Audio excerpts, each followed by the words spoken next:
بسم اللہ الرحمن الرحیم۔ السلام علیکم۔ اردو کہانی سینٹر میں خوش آمدید۔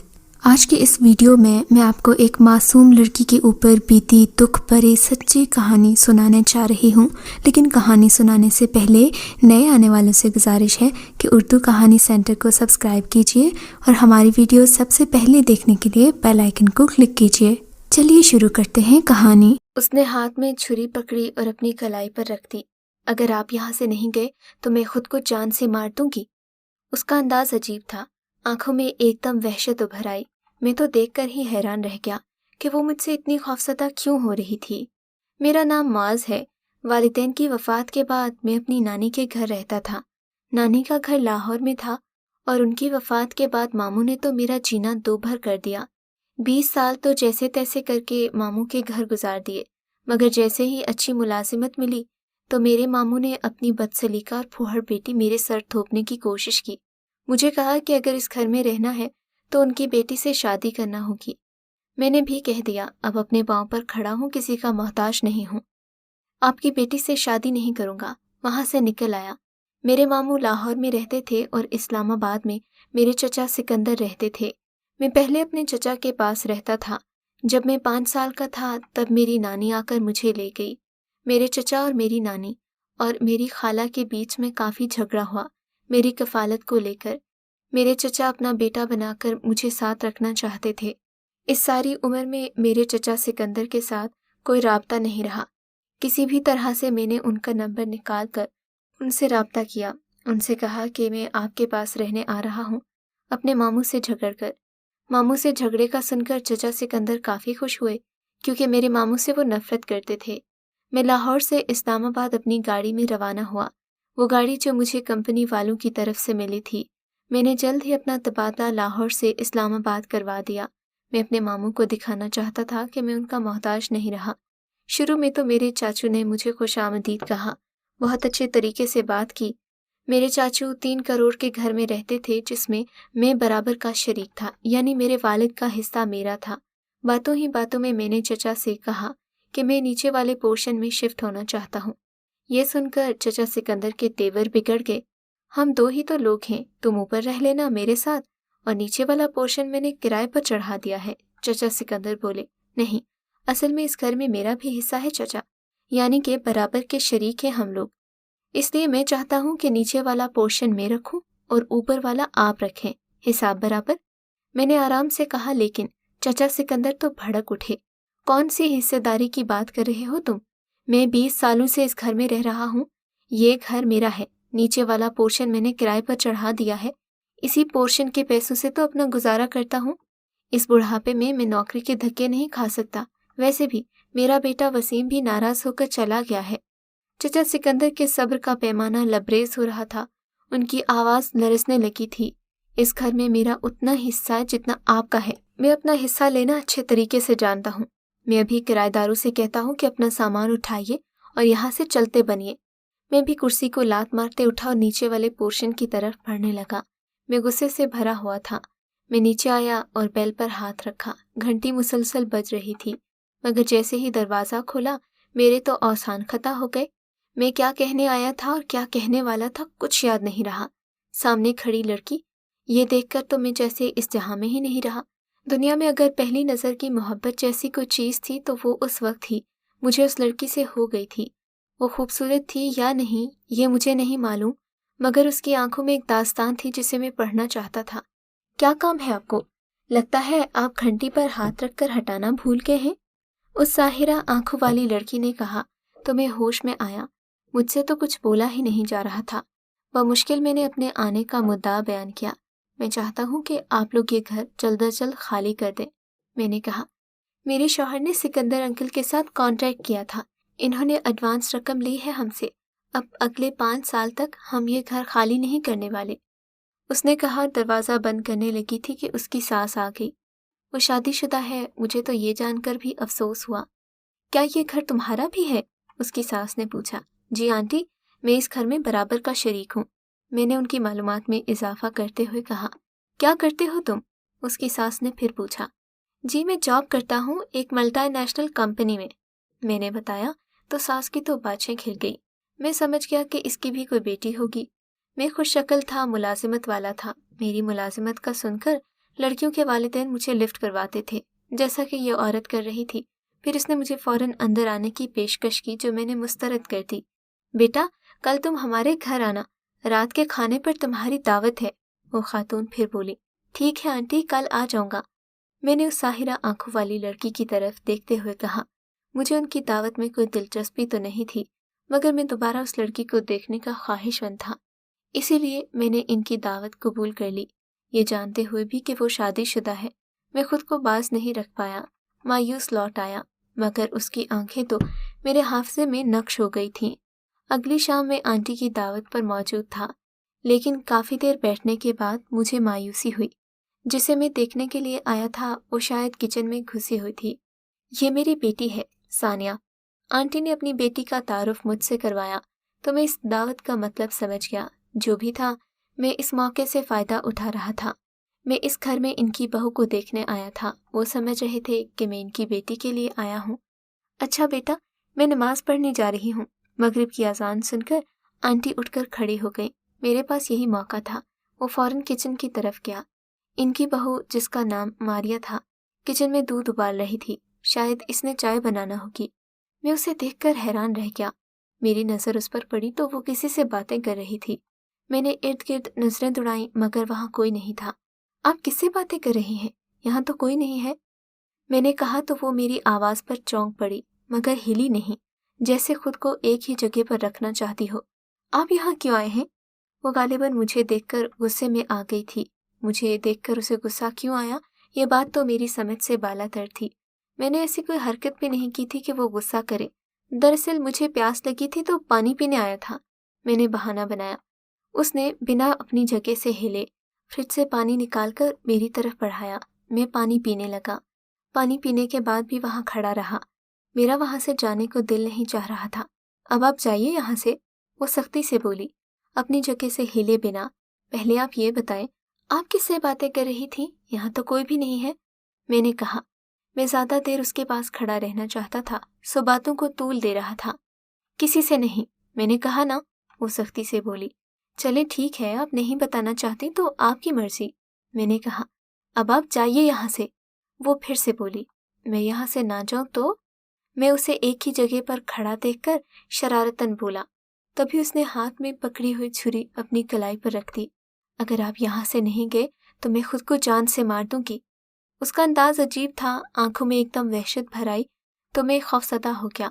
वो मुझसे इतनी परेशान क्यों हो रही थी, मेरी समझ में न आया। आप ऐसा क्यों कह रही हैं? मैं तो मजाक कर रहा था, मैंने कहा। आप जाते हैं यहाँ से, क्या मैं खुद को जान से मार दूं? अब के बाद चीखते हुए उसने कहा। इसी दौरान उबलता हुआ दूध अब गिरने लगा था। इसी दौरान उसकी सास अंदर आ गई। क्या हुआ बेटा? उसकी सास ने पूछा। कुछ नहीं आंटी, मैं तो बस पानी पीने आया था। इन्हें बुरा लग गया, मैंने सफाई पेश की। तुम इसकी बातों का बुरा मत मनाओ, आओ मेरे साथ। आंटी फिर से मुझे लॉन्च में ले आई। मेरी बहू है ना, थोड़ी नीम पागल है। जब से शादी हुई है इसकी हरकतें अजीब हैं। ये तो हमारा हौसला है कि इसे बर्दाश्त कर रहे हैं। ऊपर से इसकी औलाद भी नहीं हुई, बांझ है। इसी वजह से जहनी मरीज़ा बन गई है। बल्कि जब से इस घर में शादी होकर आई थी तब से इसकी जहनी हालत पर मुझे शुबा है, उसकी सास ने बताया। उसके मुतालिक इस किस्म की बातें मुझे अच्छी नहीं लग रही थी। खाने की मेज़ पर भी वो नहीं आई। उसकी सास ने अपनी बेटी से कहा कि उसे ले आए। सास के बुलाने पर वो बादिले नाख्वास्ता ले आई। मैं मुसलसल उसकी आंखों में देख रहा था, मगर उसकी नज़रें झुकी हुई थीं। न जाने उसकी आंखों में ऐसा क्या था जो मुझे इतनी कशिश महसूस हो रही थी। मैं उसके हुस्न से नहीं, उसकी आंखों से मुतासिर था। उसकी आंखों में मुझे न जाने क्या दिख रहा था, कोई दर्द की दास्तां, कोई कर्ब।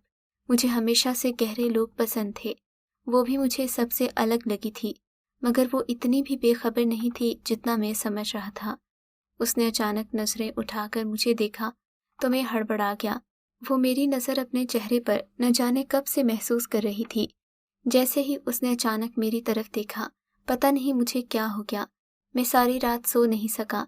जब भी आंखें बंद करने की कोशिश करता, उसकी आंखें मेरे सामने आ जाती। यूं ही पहलू बदलते बदलते रात भी गई और सुबह हो गई। कुछ दिन यूं ही गुजर गए। मैंने नीचे वाले पर्सन की जिद छोड़ दी थी, क्योंकि मैं चाहता था कि उसे बार बार देखूं और वो मुझसे दूर न जाए। फिर मैंने महसूस किया कि वो रोज़ाना रात को लॉन के पिछले हिस्से में बैठती है। वो एक ही हालत में बैठी रहती और मैं अपने कमरे की गैलरी से उसे देखा करता। एक रात सर्दी बहुत ज़्यादा थी। मैं घर के पिछले हिस्से पर मौजूद गोल जीना उतरकर नीचे आ रहा था कि अचानक मैंने उसकी आवाज़ सुनी। वो अपनी मखसूस जगह पर बैठी किसी से बातें कर रही थी। मैंने इर्द गिर्द नजरें दौड़ाई मगर वहाँ कोई नहीं था। मैं हैरान हो गया। ये तो फिर उसके रोज़ का मामूल बन गया। मैं रोज़ उसे देखता कि वो किसी अंधे के वजूद से बातें करती है। मैं नफ्सियात पढ़ा हुआ था इसलिए समझ गया। एक रात वो यूं ही बातें कर रही थी कि अचानक मैं उसके पीछे जाकर खड़ा हो गया। मैंने उसे मुखातिब करते हुए कहा, जब हमारे इर्द गिर्द के किरदार बयान कहो तो हम लोग अपने जहन में ख्याली किरदार बना लेते हैं, फिर उनसे बातें करते हैं, जैसा कि आप कर रहे हैं। मेरी बात सुनकर वो हैरान तो हुई मगर टांगे जोड़े यूं ही बैठी रही, उठकर खड़ी न हुई। उसने अपनी शॉल बस सही तरीके से अपने गिर्द लपेटी, थोड़ी देर मुझे देखती रही और फिर बड़ी मुश्किल से अपने पांव जोड़े वहां से चली गई। आज उसने गुस्सा नहीं किया था। मैं समझ गया कि जो कुछ मैंने कहा ये सुनकर वो हैरान हो गई थी। इस तरह से कुछ महीने और गुजर गए। मैंने महसूस किया नीचे कोई शोर शराबा नहीं है। मैं नीचे गया, दरवाज़ा खटखटाया। मैं आंटी से मिलने आया हूँ। मारिया ने दरवाज़ा खोला तो मैंने कहा, यहाँ अब कोई नहीं रहता, मैं सिर्फ अकेली रहती हूँ। उसने दरवाज़ा जोर से बंद कर लिया। यानी कि सब घर वाले इसे तनहा छोड़कर घर से चले गए। मैंने सोचा, इनके माबेन झगड़ों की आवाज़ें फिर भी किचन से आती रहती। काफ़ी अरसे से इनके ताल्लुकात ख़राब चल रहे थे, मैं जानता था। उसकी सास नंद घर छोड़कर कराची चली गई। उसके शौहर का भी कोई अता पता नहीं था। कुछ दिन के बाद मैंने देखा कोई कोरियर वाला कुछ कागजात देकर गया। मारिया इन कागजात को पढ़ते ही बेहोश हो गई। मैं नीचे की जानिब भागा। मैंने उसे उठाया और उसके घर ले गया। मैंने उसे लॉन्च में सोफे पर बिठाया। वो कागजात पढ़ने लगा। इनमें से तो एक उसके शौहर की तरफ से तलाकनामा था और एक वो खत था जो उसके शौहर की तरफ से लिखा गया था। खत में लिखा था कि वो औलाद की वजह से दूसरी शादी कर रहा है, इद्दत गुजरने तक उसकी जिम्मेदारी उठाएगा। खत में लिखा था कि मारिया अपने नौकर के हाथों ज्यादती का शिकार हुई थी और शौहर ने एहसान करके उससे शादी की थी, मगर अब वो थक चुका था और उसे छोड़ रहा था। खत पढ़कर मुझे बहुत दुख हुआ। यही दास्तान थी जो उसकी आंखों में मुझे दिखाई देती थी, यानी कि मारिया के साथ एक हादसा हुआ था, वो भी उस नौकर के हाथों। मैं सोच रहा था कि किस्मत ने उसके साथ कितना बुरा किया है। तभी मेरी नज़र उसकी गोद में रखी एक पोटली पर पड़ी। मैंने वो पोटली खोलकर देखी तो मुझे समझ में आ गया कि वो हर वक्त अपने पाँव जोड़े क्यों रखती थी। न जाने किस जाहिल ने उसे बताया था कि ऐसा करने से औलाद पैदा हो जाती है। ये बात मुझे उसने बाद में बताई थी। मैं उसका सहारा बना और वो जैसे ही होश में आई मैंने उसे कह दिया कि मैं उससे निकाह करना चाहता हूँ और इसके बारे में सब जान गया हूँ। ये सुनकर वो गुस्सा हो गई और मुझे घर से निकाल दिया। फिर मैंने महसूस किया कि वो रोज़ाना सामने वाले पार्क में जाती है। एक दिन वो पार्क गई तो मैं उसके पीछे गया। मैंने उसे समझाया कि वो इद्दत में है और उसे घर बैठना चाहिए। फिर उसने मुझसे कहा कि वो खुदा से नाराज़ है, उसकी नाफरमानी करना चाहती है क्योंकि कुदरत ने हमेशा उसके साथ बुरा किया है। मैंने उसे समझाया कि कुदरत ने बुरा नहीं किया, तुमने फजूल की खुराफात पर यकीन करके अपने ईमान को खुद ही खराब किया और फिर कुदरत ने तुम्हें इस बात की सज़ा दी। अगर तुम अपनी औलाद की दुआ अपने रब से मांगती तो वो यकीनन तुम्हारी गोद भर देता, मगर तुमने क्या किया, किसी पीर की बनाई हुई ये पोटली अपने वजूद में रखकर तुम चलती रही, खुद को यूं ही अजियत देती रही। अगर तुम दो सजदे उस रब्बे कायनात के आगे कर देती तो शायद आज तुम्हें यहाँ ना बैठना पड़ता। वो मेरी तरफ देखकर गुस्से से चली गई। मैं उसकी कैफियत समझ रहा था, पर जो कुछ उस पर गुजरा था शायद इसी वजह से वो कुदरत से नाराज थी। खुदा माफ़ करने वाला है। एक दिन मैं पार्क में गया तो शाम को वो वहीं बैठी हुई थी। मेरे करीब आई और मुझसे कहा कि वो मुझसे निकाह करना चाहती है। ये सुनकर मुझे बहुत खुशी हुई। मैंने कहा कि इद्दत के बाद मैं उससे निकाह कर लूँगा। उसकी बात सुनकर मैं समझ गया कि वो खुदा से नाराज़ है, इसीलिए ऐसा कह रही है। मैंने कहा, नहीं, मेरी शर्त है कि वो एक घर में रहे, तभी मैं उससे निकाह करूँगा। वो राज़ी हो गई। उसके बाद घर से निकलना बंद कर दिया। उसकी इद्दत मुकम्मल हो गई। उसका साबिका शौहर सजील उससे मिलने आया। اس کا خرچہ وہ نہیں اٹھا سکتا تھا اور وہ کہہ رہا تھا کہ اب اپنا بندوبست کر لو۔ میں نے اس کے شوہر کو بتایا کہ اس سے نکاح میں کروں گا، یہ میری ذمہ داری ہوگی۔ یہ سن کر سجیل غصے میں آ گیا، بولا وہ تم سے محبت نہیں کرتی، اسے تم سے کوئی دلچسپی نہیں ہے، وہ صرف مجھ سے بدلہ لینے کے لیے تم سے نکاح کر رہی ہے۔ سجیل نے کہا مجھے اس کی ذہنی حالت پر شبہ ہے۔ میں سمجھ گیا کہ سجیل حسد میں مبتلا ہے۔ کافی حد تک مجھے اس کی بات سچ بھی لگی، کیونکہ ماریا سجیل سے بدلہ لینے کے لیے مجھ سے نکاح کر رہی تھی۔ اس کے آگے پیچھے کوئی نہیں تھا، والدین وفات پا گئے تھے اور بھائیوں نے تعلق ختم کر دیا تھا۔ بالآخر ہمارا نکاح ہو گیا۔ منہ دکھائی میں نے اسے اپنے گھر کی چابیاں دیں تو اس نے سخت حیرت سے میری طرف دیکھا۔ میں نے کہا میں گھر کی چابیاں تمہیں اس لیے دے رہا ہوں تاکہ تمہیں یہ بتا سکوں کہ اب تم بے گھر نہیں ہو، تمہارا ایک گھر ہے، ایک شوہر ہے اور اب ہم ہمیشہ خوش رہیں گے۔ میں سجیل کی طرح بے وفا نہیں ہوں۔ اس کے بعد میں نے اس پر بہت محنت کی، اسے خدا کے قریب لانے کی کوشش کی اور کامیاب ہو گیا۔ اب اس نے اس انجانے وجود سے باتیں کرنا چھوڑ دی تھی، وہ پڑیا بھی اپنے وجود میں رکھنا چھوڑ دی تھی۔ اب اپنی ہر دل کی بات وہ مجھ سے کیا کرتی۔ میں نے اس سے کہا کہ ہم دونوں مل کر اولاد کے لیے دعا کریں گے۔ اس نے مجھے کہا کہ اسے دعا پر یقین نہیں رہا۔ میں نے دعا پر اس کا یقین بحال کیا، ہم دونوں نے مل کر دعا کی۔ 1 سال کے اندر ہماری دعائیں رنگ لے آئیں اور ہمیں اولاد کی خوشخبری ملی۔ وہ حیران ہو گئی کہ یہ معجزہ کیسے ہوا۔ میں نے کہا تمہارے نصیب میں مجھ سے اولاد لکھی تھی، اسی لیے، اور آج ہم دونوں اپنے بیٹے کے ساتھ خوش و خرم زندگی گزار رہے ہیں۔ سچ ہے کہ انسان کبھی پیروں فقیروں کی خرافات میں نہ پڑے، اپنے رب پر بھروسہ کرے تو اس کی مراد ایک نہ ایک دن ضرور پوری ہوتی ہے۔ اگر آپ کو یہ کہانی اچھی لگی ہے تو اس ویڈیو کو لائک کیجیے اور اس طرح کی مزید ویڈیوز دیکھنے کے لیے ہمارے چینل کو سبسکرائب کیجیے۔